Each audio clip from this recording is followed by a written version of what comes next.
This is Poorly Thought Through. I'm Sam Ikin. And what a week it's been. Better late than never, I guess. Poorly Thought Through is revelling in its own awesomeness this week after predicting that the white card would come in handy for the hapless referee Bryce Lawrence. Sure enough, Bryce was the first to whip it out this week after rebel Adam Burns was accused of eye gouging by Tom Carter. Burns, by the way, was given 10 weeks for that, which is fair, although it was Tom Carter. While we were on that game, Carter bagged a double.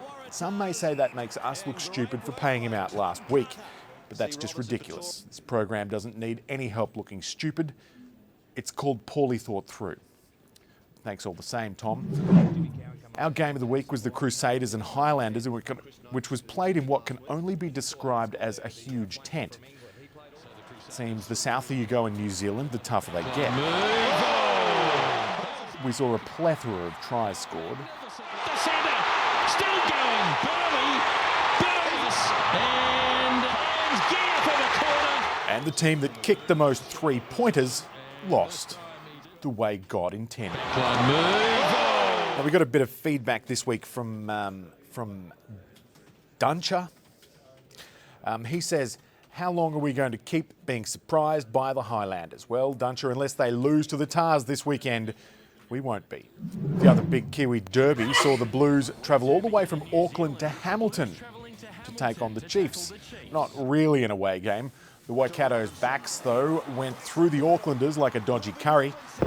In South Africa, tens of thousands of fans were bored stupid when the Stormers beat the Sharks in a game of Forsey backs. Here's some of the highlights. It's in front. Ikin is lining up a kick at goal, and the Sharks about to make some changes, Rob.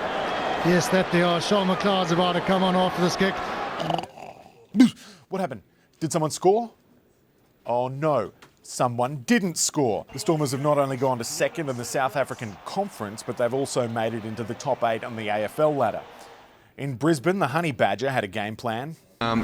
Work out up the guts there. We're going to go up the guts and then get it wide. But somehow James Stannard didn't notice the enormous black man with the cumulonimbus afro standing in his own backline. They will not catch him over the 22. He goes over the 5. Try time.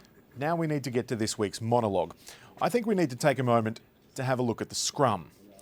There's nothing in the world more attractive than 8 enormous men embracing and driving headfirst into another 8 men doing exactly the same thing.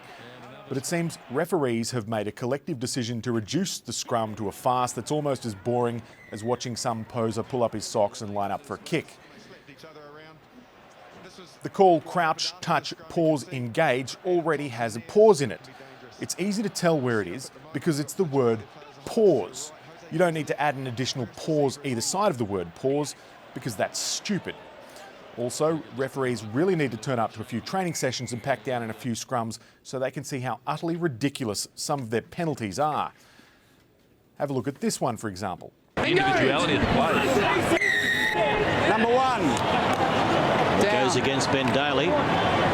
And tell me why a prop would collapse a scrum risking serious neck or spinal injuries on his own team's farting feed.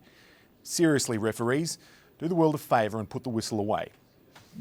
Now, I apologise for the delay in this week's broadcast. It was entirely my fault and it won't happen again, except for the week after next when I'm going to Paris for 2 weeks. But other than that, we'll be banging these things out on time. Let's hope this weekend's games are decided on tries and not kicks the way God intended. I'm Sam Ikin.